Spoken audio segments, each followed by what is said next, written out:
वारीचे समाजशास्त्र.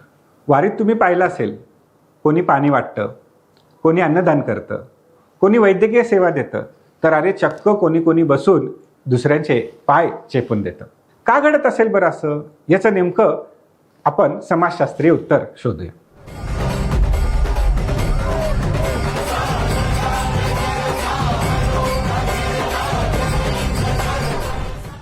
समाजशास्त्रामध्ये या गोष्टीकडे फक्त सेवा म्हणून पाहिलं जात नाही.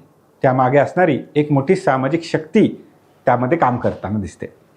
प्रसिद्ध समाजशास्त्रज्ञ रॉबर्ट पुटनम यांनी तिला सोशल कॅपिटल असं नाव दिलंय.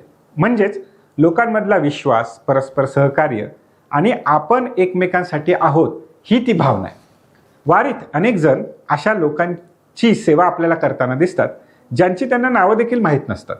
कारण ते व्यवहार नाहीये, इथे संबंध आहे तो सामाजिक आहे. आज मी दुसऱ्यासाठी करतो तर उदाचित कोणीतरी तिसरा व्यक्ती माझ्यासाठी ही गोष्ट करेल, मदत करेल, या अपेक्षेतून किंवा या विचारातून या गोष्टी आपल्याला घडताना दिसतात. म्हणजे आपण सगळे या समाजाचे घटक आहोत, आपण या समाजाचा एक भाग आहोत, म्हणून ही गोष्ट आपल्याला घडताना दिसते. आणि त्यामुळे वारी ही या सोशल कॅपिटल कन्सेप्टची एक अतिशय सुंदर आणि जिवंत अभिव्यक्ती आहे. इथे सेवा फक्त दान नाही, तर सेवा ही समाजाला जोडण्याची एक प्रक्रिया आहे. म्हणूनच UPSC मध्ये अभ्यास करत असताना सोशलॉजीमधील सोशल कॅपिटल ही कन्सेप्ट नक्की लक्षात ठेवा. आणि म्हणूनच म्हणतो, समाजशास्त्राचा अभ्यास करायचा आहे तर समाज समजून घ्या. वारी समजली की समाज समजेल.